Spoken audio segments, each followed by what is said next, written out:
ಸ್ನೇಹಿತರೆ, ಮೀಡಿಯಾ ಮಾಸ್ಟರ್ಸ್ಗೆ ಸ್ವಾಗತ ಸುಸ್ವಾಗತ. ಗೆಳೆಯರೆ, ಇತ್ತೀಚೆಗೆ ಚೈನಾ, ಪಾಕಿಸ್ತಾನ ಹಾಗೂ ಬಾಂಗ್ಲಾದೇಶದ ನಾಯಕರು ಬೀಜಿಂಗಲ್ಲೊಂದು ಸಭೆ ಸೇರ್ತಾರೆ. ಇದು ಭಾರತಕ್ಕೆ ಬಹುದೊಡ್ಡ ಥ್ರೆಟ್ ಅಂತ ಜಗತ್ತಿನ ರಕ್ಷಣಾ ತಜ್ಞರು ಹೇಳ್ತಾ ಹೋಗ್ತಾರೆ.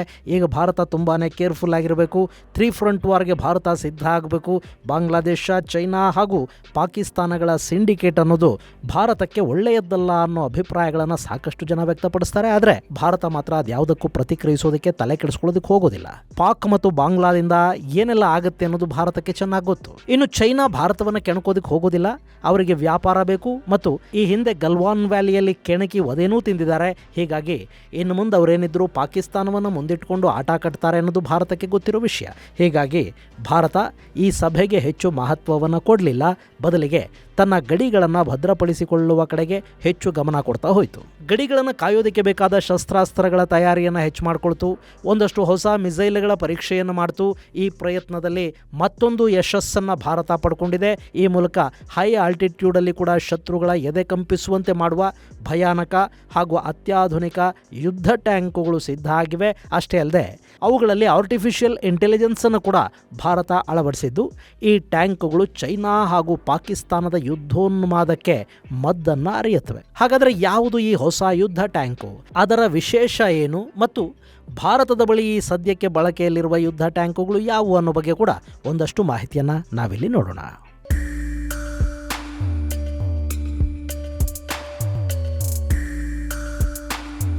ಗೆಳೆಯರೆ, ಭಾರತ ಆಯುಧಗಳ ವಿಷಯದಲ್ಲಿ ಸ್ವಾವಲಂಬನೆಯನ್ನು ಸಾಧಿಸುವ ಕಡೆಗೆ ದೊಡ್ಡ ಹೆಜ್ಜೆಗಳನ್ನು ಹಾಕ್ತಾ ಇದೆ. ಈಗಾಗಲೇ ಕ್ಷಿಪಣಿಗಳ ವಿಷಯದಲ್ಲಿ ಸಾಕಷ್ಟು ಮುಂದಿರುವ ಭಾರತ ಈಗ ಲೈಟ್ ಟ್ಯಾಂಕನ್ನು ಕೂಡ ನಿರ್ಮಾಣ ಮಾಡಿಕೊಂಡಿದೆ. ಅದಕ್ಕೆ ಆರ್ಟಿಫಿಷಿಯಲ್ ಇಂಟೆಲಿಜೆನ್ಸನ್ನು ಕೂಡ ಅಳವಡಿಸಿಕೊಂಡಿದ್ದು ಆ ಟ್ಯಾಂಕುಗಳು ಹಿಮಾಲಯದ ತಪ್ಪಲಿನ ಯುದ್ಧ ಭೂಮಿಯಲ್ಲಿ ಭಾರತದ ರಕ್ಷಣೆಯನ್ನು ಮಾಡುತ್ತವೆ ಅಂತ ಹೇಳಲಾಗ್ತಾ ಇದೆ. ಈಗಾಗಲೇ ಅವು ಹೈ ಆಲ್ಟಿಟ್ಯೂಡ್ ಟೆಸ್ಟ್ ಅನ್ನು ಮುಗಿಸಿದ್ದು ಆದಷ್ಟು ಶೀಘ್ರವಾಗಿ ಭಾರತೀಯ ಸೇನೆಗೆ ಸೇರ್ಪಡೆಗೊಳ್ಳುತ್ತವೆ. ಇನ್ನು ಭಾರತೀಯ ಸೇನೆ ಇಂಥ 400 ಟ್ಯಾಂಕ್ಗಳಿಗೆ ಬೇಡಿಕೆಯನ್ನು ಸಲ್ಲಿಸಿದ್ದು ಚೈನಾ ಹಾಗೂ ಪಾಕ್ 2 ಗಡಿಗಳಲ್ಲಿ ಇವು ಕಾರ್ಯನಿರ್ವಹಿಸುತ್ತವೆ ಅಂತ ಹೇಳಲಾಗ್ತಾ ಇದೆ. ಅಂದಹಾಗೆ ಪಾಕ್ ಮತ್ತು ಚೈನಾದ ನಿದ್ದೆಗೆಡಿಸ್ತಾ ಇರುವ ಈ ಯುದ್ಧ ಟ್ಯಾಂಕಿನ ಹೆಸರು ಝೊರಾವರ್.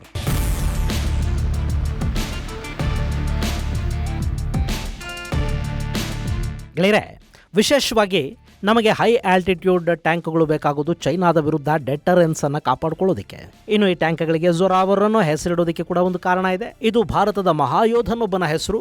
ಒಂದು ಕಾಲಕ್ಕೆ ಚೈನಾದ ಭೂಪ್ರದೇಶವನ್ನು ಕೂಡ ತನ್ನ ಶೌರ್ಯದ ಮೂಲಕ ಗೆದ್ದಿದ್ದ ಈ ವೀರ ಯೋಧ ಚೀನೀಯರ ಎದೆಯಲ್ಲಿ ಕುದುರೆಗಳನ್ನು ಓಡಿಸಿದ್ದವನು. ಅವನ ಹೆಸರನ್ನ ನಮ್ಮ ಈ ಹೊಸ ಯುದ್ಧ ಟ್ಯಾಂಕ್ಗೆ ಇಡಲಾಗಿದೆ. ಹಾಗಾದ್ರೆ ಆ ಮಹಾವೀರ ಯಾರು ಅನ್ನೋದನ್ನ ನಿಮಗೆ ಹೇಳುವ ಮೊದಲು ಈ ಸುರಕ್ಷತೆಯ ಬಗ್ಗೆ ಒಂದು ವಿಷಯ ಹೇಳ್ಬಿಡ್ತೀನಿ. ಒಂದು ದೇಶ ತನ್ನ ಗಡಿಗಳನ್ನು ಕಾಪಾಡಿಕೊಳ್ಳೋದಕ್ಕೆ ಹೇಗೆ ಸಾಕಷ್ಟು ಶಸ್ತ್ರಾಸ್ತ್ರಗಳನ್ನು ಹೊಂದುತ್ತೋ ಹಾಗೆ ನಾವು ನಮ್ಮ ಕುಟುಂಬಗಳನ್ನು ಕಾಪಾಡ್ಕೊಳ್ಳೋದಕ್ಕೊಂದು ಟರ್ಮ್ ಇನ್ಶೂರೆನ್ಸ್ ಅನ್ನು ಖಂಡಿತ ಇಟ್ಕೋಬೇಕಾಗತ್ತೆ. ಬದುಕಿದ್ದಾಗ ಕುಟುಂಬವನ್ನು ಕಣ್ರೆಪ್ಪೆಯಂತೆ ಕಾಪಾಡೋ ನಾವು ನಮ್ಮ ನಂತರ ಕೂಡ ನಮ್ಮ ಕುಟುಂಬಗಳು ಸೇಫ್ ಆಗಿರಬೇಕು ಅಂತ ಬಯಸ್ತೀವಿ ಅಲ್ವಾ?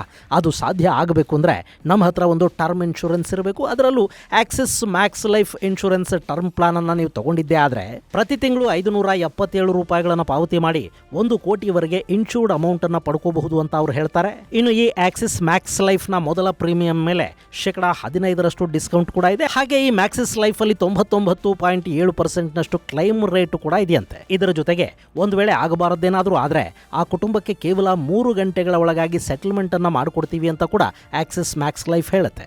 ಇನ್ನು 64 ಕ್ರಿಟಿಕಲ್ ಇಲ್ನೆಸ್ಗಳು ಕೂಡ ಇದರಲ್ಲಿ ಕವರ್ ಆಗುತ್ತವೆ. ಹಾಗೆ 54,600 ರೂಪಾಯಿವರೆಗೆ ನೀವು ಟ್ಯಾಕ್ಸ್ ಬೆನಿಫಿಟ್ ಅನ್ನು ಪಡ್ಕೊಳ್ಳೋ ಅವಕಾಶ ಕೂಡ ಇಲ್ಲಿ ಇರುತ್ತೆ. ಆಕ್ಸಿಸ್ ಮ್ಯಾಕ್ಸ್ ಲೈಫ್ ಟರ್ಮ್ ಇನ್ಶೂರೆನ್ಸ್ನ ಕುರಿತಾದ ಹೆಚ್ಚಿನ ಮಾಹಿತಿಗಾಗಿ ಡಿಸ್ಕ್ರಿಪ್ಷನ್ ಬಾಕ್ಸಲ್ಲಿರೋ ಲಿಂಕ್ ಅನ್ನು ಕ್ಲಿಕ್ ಮಾಡಿ ನಿಮ್ಮ ಕುಟುಂಬವನ್ನು ಸುರಕ್ಷಿತವಾಗಿ ಇಟ್ಕೊಳ್ಳಿ. ಇನ್ನು ನಾವು ಝೊರಾವರ್ನ ವಿಷಯಕ್ಕೆ ಬರೋದಾದ್ರೆ, ಈ ಝೊರಾವರ್ ಅನ್ನೋ ಟ್ಯಾಂಕ್ ಇದೆಯಲ್ಲ, ಇದು ಭಾರತದಲ್ಲಿ ನಿರ್ಮಾಣ ಆಗ್ತಾ ಇರೋ ಮೊಟ್ಟ ಮೊದಲ ಲೈಟ್ ವೆಯ್ಟ್ ಟ್ಯಾಂಕ್ ಅನ್ನಿಸ್ಕೊಳ್ಳುತ್ತೆ. ಇವುಗಳನ್ನ ಫ್ಯೂಚರ್ ಇನ್ಫೆಂಟ್ರಿ ಕಾಂಬ್ಯಾಟ್ ವೆಹಿಕಲ್ಸ್ ಅಂತ ಕೂಡ ಕರೀತಾರೆ. ಈ ಟ್ಯಾಂಕ್ ಕೇವಲ 25 ಟನ್ಗಳಷ್ಟು ಮಾತ್ರ ತೂಕ ಇದೆ. ಹೀಗಾಗಿ ಇದನ್ನು ಒಂದು ಕಡೆಯಿಂದ ಮತ್ತೊಂದು ಕಡೆಗೆ ತಗೊಂಡು ಹೋಗೋದಕ್ಕೆ ಕಷ್ಟ ಆಗೋದಿಲ್ಲ. ಇನ್ನು ಈ ಟ್ಯಾಂಕಲ್ಲಿ ಕಮಿನ್ಸ್ನ 750 HP ಇಂಜಿನ್ ಅನ್ನು ಅಳವಡಿಸಿದ್ದಾರೆ. ಈ ಟ್ಯಾಂಕ್ನ ಬಳಕೆ ಶುರುವಾದ ನಂತರ ನಮಗೆ ಹೆಚ್ಚಿನ ಪ್ರಮಾಣದ ಮೇನ್ ಬ್ಯಾಟಲ್ ಟ್ಯಾಂಕ್ಗಳು, ಇನ್ಫೆಂಟ್ರಿ ಫೈಟಿಂಗ್ ವೆಹಿಕಲ್ಗಳು, ಸೆಲ್ಫ್ ಪ್ರೊಪಲ್ಡ್ ಆರ್ಟಿಲರಿ ಗನ್ಗಳ ಅವಶ್ಯಕತೆ ಬೀಳೋದಿಲ್ಲ. ಯಾಕೆಂದ್ರೆ ಅವೆಲ್ಲವುಗಳ ಕೆಲಸವನ್ನ ಈ ಝೊರಾವರ್ ಒಂದೇ ಮಾಡಿಬಿಡುತ್ತೆ. ಇನ್ನು ಈ ಟ್ಯಾಂಕ್ ಅಲ್ಲಿ UAV ಅಂದ್ರೆ ಅನ್ಮ್ಯಾನ್ಡ್ ಏರಿಯಲ್ ವೆಹಿಕಲ್ಗಳನ್ನ ಹಾಗೂ ಅಮ್ಯುನೇಷನ್ ಅನ್ನು ಕೂಡ ಇಡಲಾಗಿದೆ. ಇಲ್ಲಿ UAV ಅಂದರೆ ದೊಡ್ಡ ದೊಡ್ಡ ಏರಿಯಲ್ ವೆಹಿಕಲ್ಗಳಲ್ಲ, ಬದಲಾಗಿ ಸಣ್ಣ ಪ್ರಮಾಣದ ಡ್ರೋನ್ಗಳಲ್ಲೇ ಅತ್ಯಂತ ಶಕ್ತಿಶಾಲಿ ಡ್ರೋನ್ಗಳನ್ನು ಇದರಲ್ಲಿ ಅಳವಡಿಸಲಾಗಿದೆ.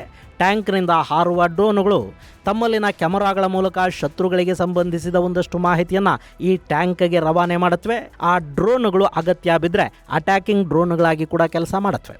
ಇನ್ನು ಈ ಟ್ಯಾಂಕಲ್ಲಿ 105mm ಜಾನ್ ಕ್ಯಾಕ್ರಿಲ್ ಅನ್ನೋ ಗನ್ನನ್ನು ಅಳವಡಿಸಿದ್ದಾರೆ. ಇದರ ಜೊತೆ ಇದರಲ್ಲಿ ಅತ್ಯಾಧುನಿಕ AI ತಂತ್ರಜ್ಞಾನವನ್ನು ಕೂಡ ಅಳವಡಿಸಲಾಗಿದೆ ಅನ್ನೋ ಮಾಹಿತಿಯನ್ನು DRDO ಹಾಗೂ LNT ಹೇಳ್ತಾ ಇವೆ. ಆದರೆ ಯಾವ ರೀತಿಯ ಆರ್ಟಿಫಿಷಿಯಲ್ ಇಂಟೆಲಿಜೆನ್ಸ್ ಅನ್ನೋದನ್ನು ಅವರು ಹೊರಹಾಕಿಲ್ಲ. ಇನ್ನು ಈ ಟ್ಯಾಂಕ್ಗಳು ಭಾರತದ ಲದಾಖ್ ಮತ್ತು ಸಿಕ್ಕಿಂ ಹಾಗೂ ಅರುಣಾಚಲ ಪ್ರದೇಶಗಳಲ್ಲಿ ನಿಯೋಜನೆ ಮಾಡೋದಕ್ಕೆ ಅಂತಲೇ ಸಿದ್ಧವಾಗ್ತಾ ಇವೆ. ಹೀಗಾಗಿ ಇವುಗಳ ಹೈ ಆಲ್ಟಿಟ್ಯೂಡ್ ಟೆಸ್ಟ್ ಕೂಡ ಇತ್ತೀಚೆಗೆ ಮುಕ್ತಾಯಗೊಂಡಿದೆ.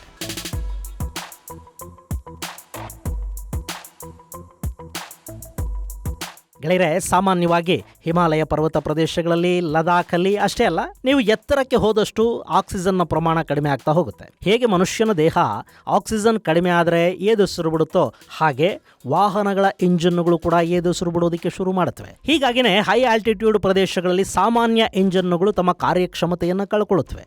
ಸೊ ಇಲ್ಲಿಗೆ ವಿಶೇಷವಾದ ಇಂಜಿನ್ ತಂತ್ರಜ್ಞಾನವನ್ನು ಬಳಸಬೇಕಾಗುತ್ತೆ. ಇನ್ನು ಅತ್ಯಂತ ಎತ್ತರದ ಪರ್ವತಗಳ ಮೇಲಕ್ಕೆ ಈ ಟ್ಯಾಂಕ್ಗಳನ್ನು ತಗೊಂಡು ಹೋಗಬೇಕಲ್ವಾ?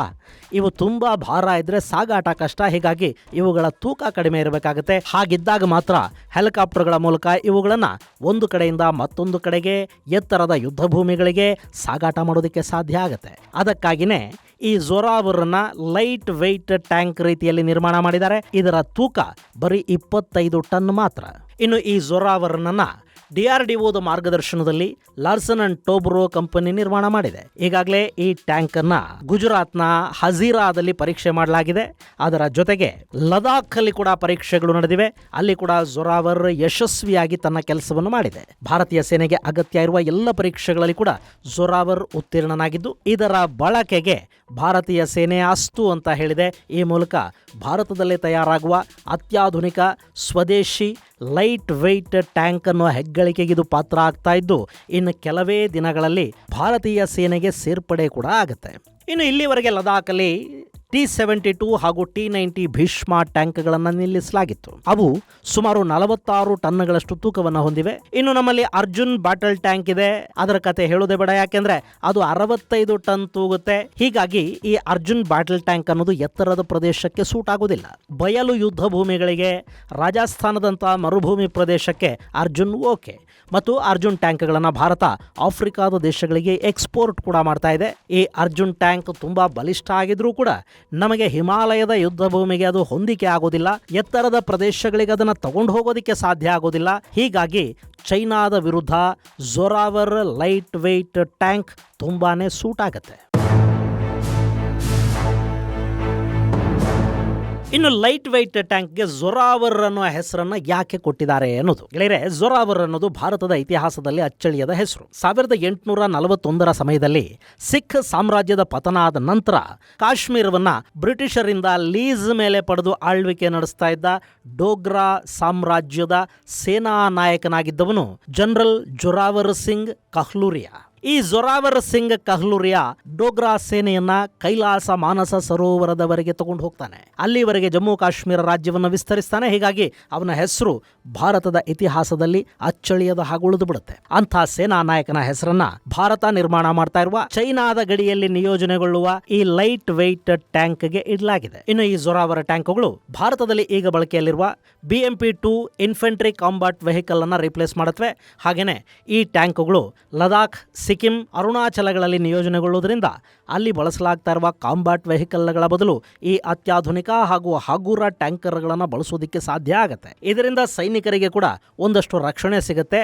ಅಷ್ಟೇ ಅಲ್ಲದೆ ಚೈನಾ ಗಡಿಯಲ್ಲಿ ಏನೇ ಕಿತಾಪತಿ ಮಾಡಿದ್ರು ಅಲ್ಲಿಗೆ ಬೇಗ ಹೋಗೋದಿಕ್ಕೆ ಮತ್ತು ಅದಕ್ಕೆ ಬೇಗ ರಿಯಾಕ್ಟ್ ಮಾಡೋದಕ್ಕೆ ಕೂಡ ಈ ಟ್ಯಾಂಕ್ಗಳ ಬಳಕೆಯಿಂದ ಸಾಧ್ಯ ಆಗುತ್ತೆ. ಜಮ್ಮು ಕಾಶ್ಮೀರ, ಲದಾಖ್ ಮತ್ತು ಸಿಕ್ಕಿಂಗಳಲ್ಲಿ ಸರಿಸುಮಾರು 100ಕ್ಕೂ ಹೆಚ್ಚು ಝೊರಾವರ್ ಟ್ಯಾಂಕ್ಗಳನ್ನು ಇಡೋದಕ್ಕೆ ನಿರ್ಧರಿಸಲಾಗಿದೆ. ಇನ್ನುಳಿದ ಟ್ಯಾಂಕ್ಗಳನ್ನು ಅರುಣಾಚಲದ ಗಡಿಯಲ್ಲಿ ನಿಯೋಜನೆ ಮಾಡಲಾಗುತ್ತೆ. ಗೆಳೆಯರೆ, ಕೆಲವೊಮ್ಮೆ ಟ್ಯಾಂಕ್ಗಳು ಯುದ್ಧದ ಫಲಿತಾಂಶವನ್ನು ಬದಲಿಸಿ ಬಿಡುತ್ತವೆ. ವಾಯುದಾಳಿ ಎಷ್ಟೇ ಭಯಾನಕವಾಗಿದ್ರೂ ಟ್ಯಾಂಕ್ಗಳು ನುಗ್ಗಿದಾಗ ಆಗುವ ನಷ್ಟ ಇದೆಯಲ್ಲ, ಅದು ಬೇರೆಯದ್ದೇ ಸ್ವರೂಪದಲ್ಲಿರುತ್ತೆ. ಹೀಗಾಗಿನೇ ಭಾರತ ಈ ಜೊರಾವರ್ಗಾಗಿ ಕಾದು ಕುಳಿತಿತ್ತು. ಕಡೆಗೂ ಜೊರಾವರ್ ಭಾರತೀಯ ಸೇನೆಯನ್ನ ಸೇರುವ ಕಾಲ ಬಂದಿದೆ. ಈ ಹಿಂದೆ ಇವುಗಳನ್ನು ಸೇನೆಗೆ ಸೇರ್ಪಡೆ ಮಾಡಿಕೊಳ್ಳೋದಕ್ಕೆ 2027ರವರೆಗೆ ಡೆಡ್ ಲೈನ್ ಅನ್ನು ಕೊಡಲಾಗಿತ್ತು. ಆದರೆ ಅದಕ್ಕೂ ಮುನ್ನಾನೇ ಜೊರಾವರ್ ಟ್ಯಾಂಕ್ಗಳು ಭಾರತೀಯ ಸೇನೆಯ ಭಾಗ ಆಗ್ತಾ ಇವೆ. ಮೊದಲ ಹಂತದಲ್ಲಿ ಪ್ರತಿ ಯೂನಿಟ್ಗೆ 70 ಕೋಟಿಯಂತೆ 400 ಟ್ಯಾಂಕ್ಗಳನ್ನು ನಿರ್ಮಾಣ ಮಾಡೋದಕ್ಕೆ ಒಪ್ಪಿಗೆಯನ್ನು ಕೊಡಲಾಗಿದೆ.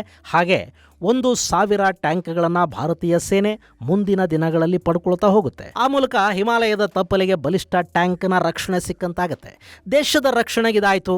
ಈಗ ನಿಮಗಿನ್ನೂ ಒಮ್ಮೆ ನೆನಪಿಸ್ತಾ ಇದ್ದೀನಿ, ನಮ್ಮ ಕುಟುಂಬಗಳ ರಕ್ಷಣೆಗಿರೋ ಒಳ್ಳೆಯ ಉಪಾಯ ಅಂದರೆ ಅದು ಟರ್ಮ್ ಇನ್ಶೂರೆನ್ಸ್. ಅದರ ಬಗ್ಗೆ ಡಿಸ್ಕ್ರಿಪ್ಷನ್ ಬಾಕ್ಸಲ್ಲಿ ಒಂದು ಲಿಂಕ್ ಇದೆ, ಕ್ಲಿಕ್ ಮಾಡಿ ನೋಡಿ. ಇದು ಗೆಳೆಯರೆ, ಹಿಮಾಲಯದ ತಪ್ಪಲಲ್ಲಿ ಚೈನಾ ಮತ್ತು ಪಾಕಿಸ್ತಾನ ಎರಡನ್ನೂ ಎದುರಿಸೋದಕ್ಕೆ ಸಿದ್ಧವಾಗಿರುವ ಜೊರಾವರ್ ಟ್ಯಾಂಕಿನ ಕುರಿತಾದ ಒಂದಷ್ಟು ಮಾಹಿತಿ. ಮುಂದಿನ ಸಂಚಿಕೆಯಲ್ಲಿ ಮತ್ತಷ್ಟು ವಿಶೇಷಗಳ ಜೊತೆ ಮತ್ತೆ ಭೇಟಿಯಾಗೋಣ. ಅಲ್ಲಿವರೆಗೆ ಜೈ ಹಿಂದ್, ಜೈ ಕರ್ನಾಟಕ.